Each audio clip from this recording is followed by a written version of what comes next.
I'm fortunate this week, as the big surprise I've been trying to keep most of the week, to be joined by Ken Felton, that game's audio director. And of course, Ken has worked on a multitude of different massive games. Check out Ken Felton on Moby Games and you'll see just how much he's worked with. And we're going to have a little bit of a chat about all of the different audio aspects of the Godfather release from 2006. So, Ken, can you hear me? Yep, I hear you now. Oh, hello. Right, okay. Good to meet you. Nice to meet you too. So, how long have you been doing this? Must be about nearly 3 years now, I'd imagine. And you're a sound designer as well, I take it? No, I'm not. I'm a musician, first and foremost. And I just kind of fell into this through a passion for game audio, really. Interesting. Okay. I don't do this very often, so I hope you get what you want, and let's do it. I got to get to my regular gig here pretty soon. No problem. I've only got a little set of questions, really. But first up, as the audio director, I think I've spoken to a lot of composers in my time, but I don't think I've ever really sat and spoken to a dedicated audio director. In many ways, it kind of sounds like you're the don of the department, since we're talking about gangster stuff. But what actual responsibilities does that come with? And how hands-on do you get with the various departments, like voice, sound, and music? Oh, that's a great question. All right, well, I have to then answer that with basically the quote or the mandate that my executive producer on that particular game, a gentleman by the name of Nick Earl, he told me at that point where I was deemed audio director for that project, he looked at me and he said, "So, you're just basically responsible for everything that comes out of the speakers." And what he meant was, I didn't have to create every sound. I didn't have to write any music. I'm not a composer. But I always basically had to make sure it all sounded great, and I had to figure out how to get it done. So as an audio director, on that particular game, that was an interesting one. It ended up being a very, very large game, and the audio team became very large. But so to answer your question, I put together a team. I had a dialogue supervisor, I had a music supervisor, I had a lead sound designer, and then we filled that team in, or with those core folks in with additional people if we needed it, right? So I don't know, you went out and you did a long recording session. You did 3 days of recording. The audio or the dialogue supervisor, she had a lot of good stuff. Her name was Andrea Plastis. And we got other people to come in to edit the stuff, or we farmed it out or whatever. So basically, audio director means I am responsible for the overall sound of the game, and a big part of it is putting together the team, is figuring out how to do this, budgeting for extra dialogue people, budgeting for additional sound effects people. Maybe we needed to go out and record some stuff. So kind of the overall sound of the game, the creative vision is mine, but day to day it's a whole lot of nuts and bolts and spreadsheets and budgets and hiring and contracting, etc. That's really, really interesting. And if my research isn't wrong, you actually transitioned into game work in around 1994. I think it was with Wing Commander 3. After several years working with film and television. So was there any significant ways that being an audio director with games differs from that? Oh, well, you done your research. Well done.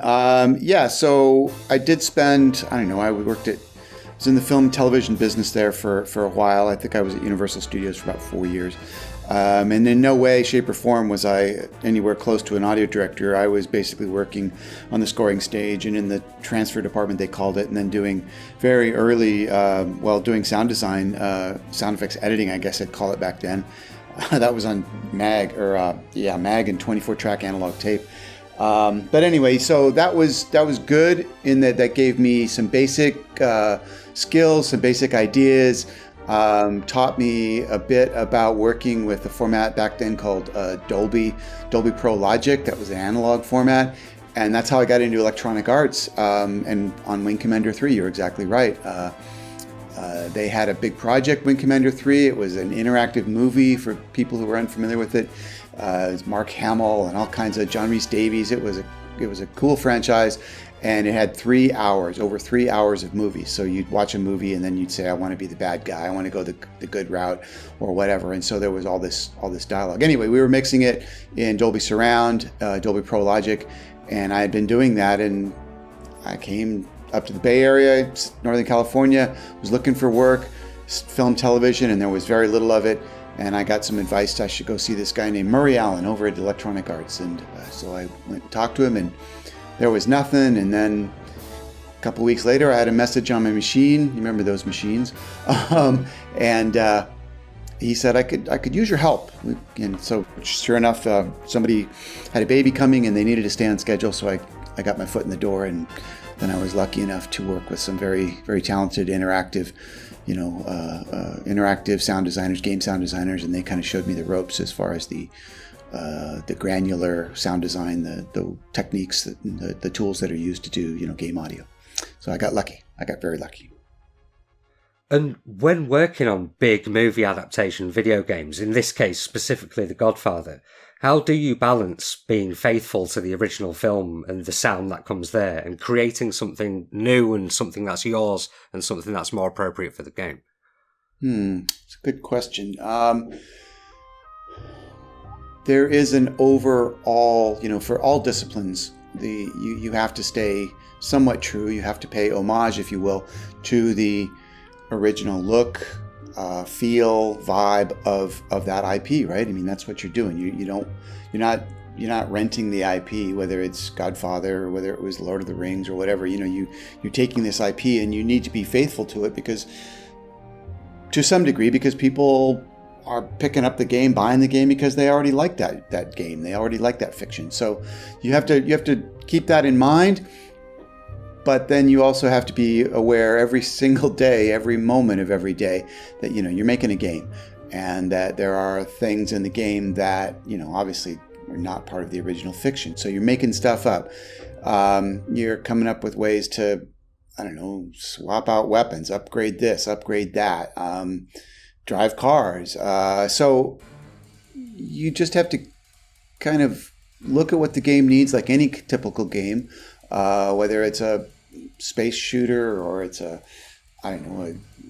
James Bond game, whatever. There's the game mechanics that you have to support.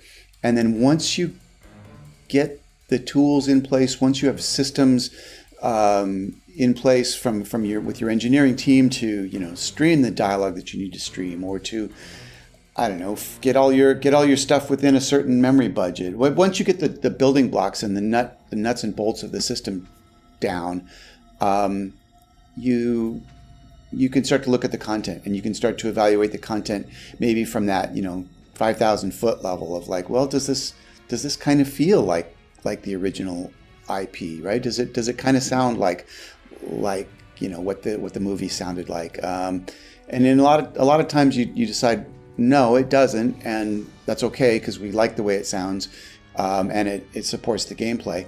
But then there are opportunities for, with music especially, or with dialogue, to direct, to collaborate with the talent, meaning voice talent, composers, etc., to say, maybe for this level or this thing, we should be a little bit more like that scene that happens, whatever, with Michael and Don Vito, or et cetera, and so you kind of you look for opportunities to again pay respect, to put it in Godfather terms, to pay respect to the original IP and to the original composers and actors and directors that were on the movie. So the game rules. The bottom line is that the game wins. It's a game. It's not a movie. But you do your best to show respect. Yeah. And there are these big connections to the original film as well. Like you mentioned the voice actors, and that was going to be one of my questions. Like, you have a strong, solid veteran voice cast team, but then you also have some of these original actors like James Caan, Robert Duvall. And how was it to work with such huge names and to be able to have that level of authenticity? It was a lot of fun. Yeah, we felt very, very fortunate that we were able to work with those guys. And to be honest with you, I think they enjoyed it. I don't think, I'm trying to remember if Robert Duvall or James Caan had done a game before. I think Duvall might have. But they were great, and I think they took it as a challenge. I remember Robert Duvall, especially. We went back, and I believe it was Washington D.C. we recorded him in, and you know, he was super nice. He's a total pro, and he came in and he started reading the lines, and in about 30 seconds, he made a comment like, "Oh, okay, all right, let me think of this now," and then in about 30 seconds, excuse me, he went from Robert Duvall to Tom Hagen. And he immediately dropped right back into it. And I remember at one point he kind of looked up and he went, "Oh, this is fun. Yeah, I got this. He's back." And away he went, and he went to the studio and we started working. So, and James Caan was very, very much the same. So I think they had a good time. They usually... They didn't change the script too much. We definitely had opportunities where we kept telling them, or every chance we had, we'd say something like, "Okay, no, that was great. It was a good take. What do you have another idea? Would your character, would Sonny or would Tom Hagen, would they say something different?" And sometimes they'd go, "No, I can't really think of that." Or sometimes they'd go, "Yeah, let me try something else." And many times those were great takes too. So it was a lot of fun. They were very talented people, and I enjoyed my time working with them. That's absolutely fantastic. And of course, before his unfortunate death, he did actually work somewhat with Marlon Brando. And I unearthed this quote actually from you, from an article around the time, where you said, "He really gave us a lot of insight into the mind of the Don, into the essence of his character. And in trying to understand the Don, in trying to understand the Godfather universe, it really does all come down to the concept of respect."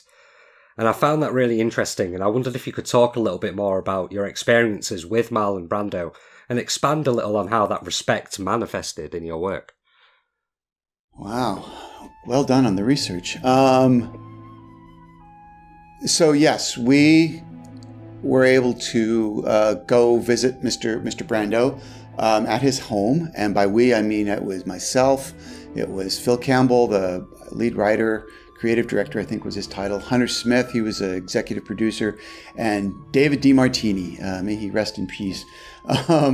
And we went to Mr. Brando's house up on the top of Mulholland Drive. And Mr. Brando was extremely gracious, he was extremely welcoming, and he was considerate and professional, and unfortunately he was also very sick. And so we did what we had. He recorded lines. He did his best for us. We spent most of the day there. He brought in food. He was such a great host, super nice. And he did some lines for us. He did a lot of lines actually. And unfortunately, none of those lines really were able to be put in the game for various reasons. It just wasn't great. He was weak, to be honest, and he was at the end of his life. I think he was alive for another 2 months after we met him. It was really nice to meet him. He did a great job, or he did the best job he could. But more importantly to me, to kind of answer your question, he talked a lot about movies. He talked a lot about his experiences, and he talked a lot about the magic that goes into the magic that happens in a theater, the magic that happens when you've got these, how do you put it, these images that were dancing on a silver screen, and how there's this connection between the images on the screen and the audience. And in the end, what was his quote? He said something like, "In the end, it's really the audience that does the acting, and the actors are just kind of mouthpieces and bodies for the audience," which I thought was really fascinating. So yes, we were fortunate. I was fortunate to meet him and to record him.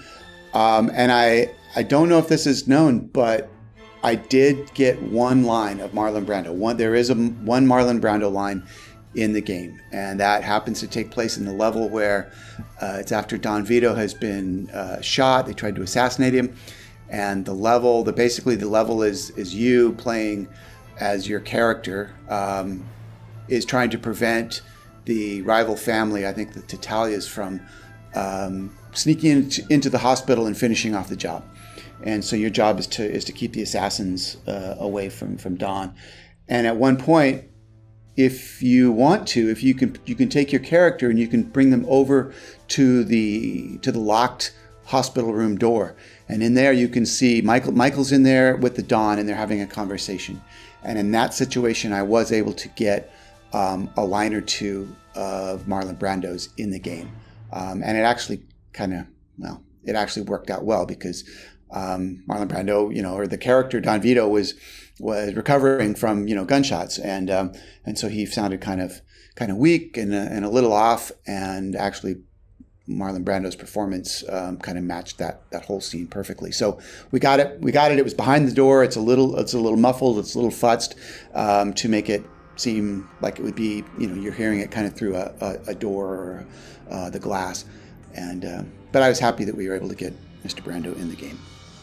Oh, that's fantastic. I'm going to have to see if I can try and track that down to include in the episode. Yeah, you have to go walk to the door. I'm pretty sure there's a trigger around it, and if you go walk up to the door, you can definitely hear it. But if you don't go over there, you won't hear it. Right. Well, that's so cool. I'll see if I can find it.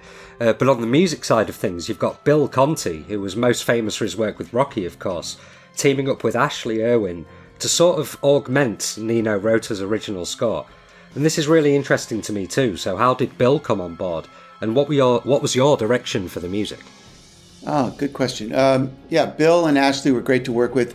How did Bill come on board? Well, honestly, we did auditions. We had a great, at EA at that time, or still, there's a very talented creative gentleman named Steve Schnurr.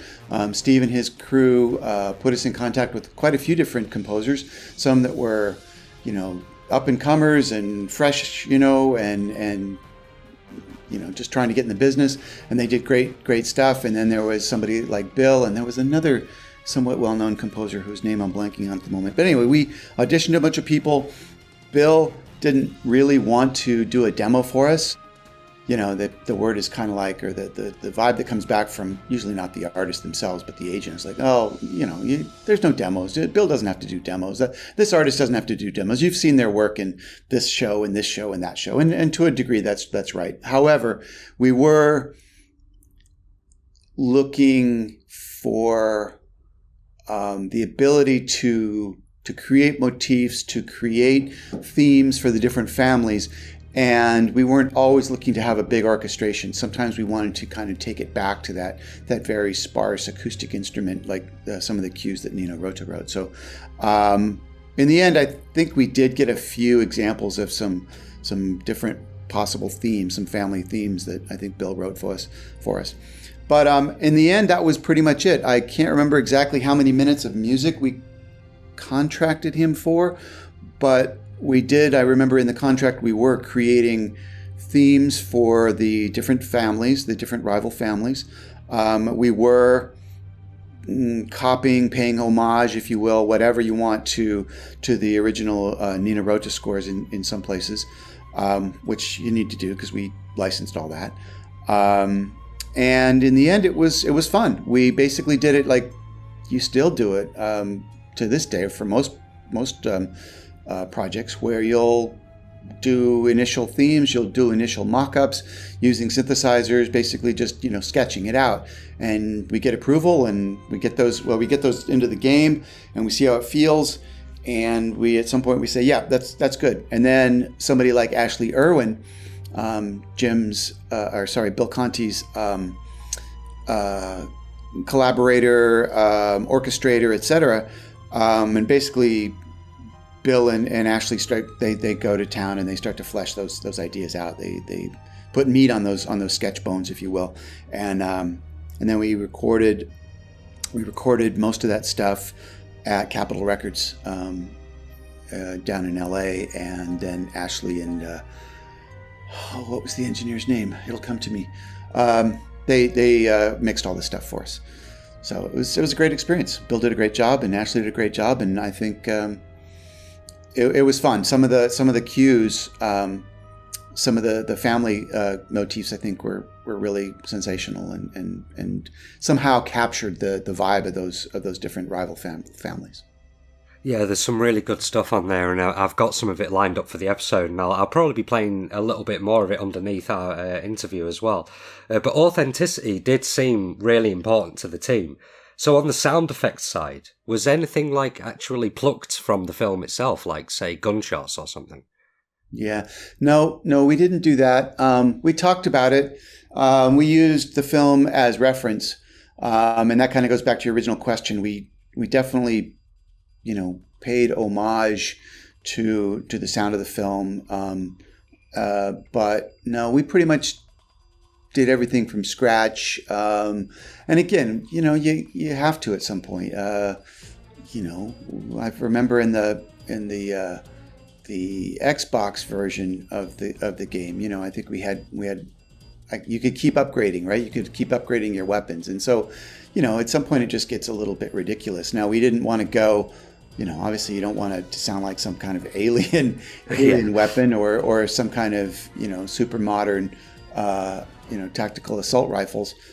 So we kind of kept that 1950s vibe with the weapons and with pretty much all the sounds. But you gotta upgrade it. Again, it's always a game. You have to support the gameplay, and you respect and you stay within the vibe and the artistic direction of the original sound design when you can. Well, that's just fantastic, and there's some really great insight in all of this, and thank you for this conversation. But I've just got one last, more light-hearted question to finish up. Sure. Which is, since it is a kind of gangster special that I'm doing, I wondered if you had any particular favourite gangster movies or shows, besides The Godfather, of course.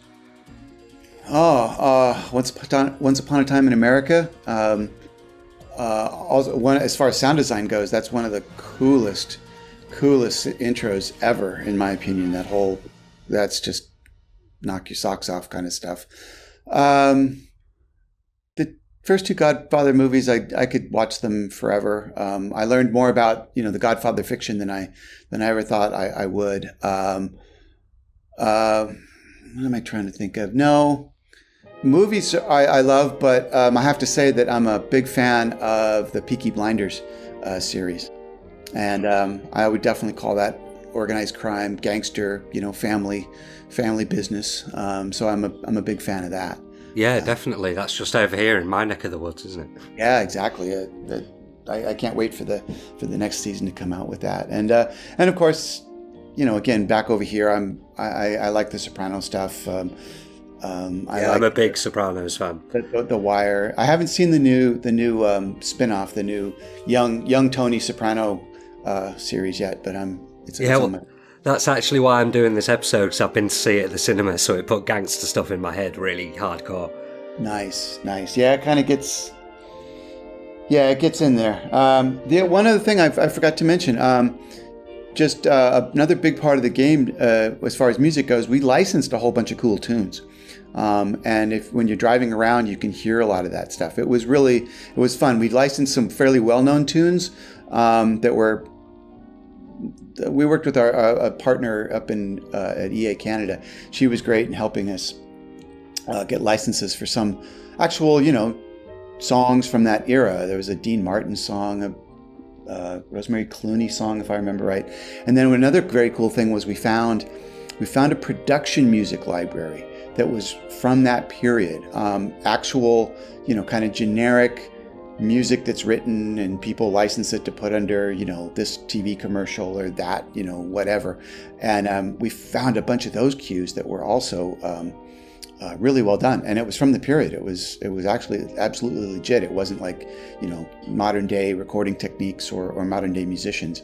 It was people from the 50s and they'd just done all this production music library. That was a lot of fun too. So not nearly as sexy as the Bill Conti score, but it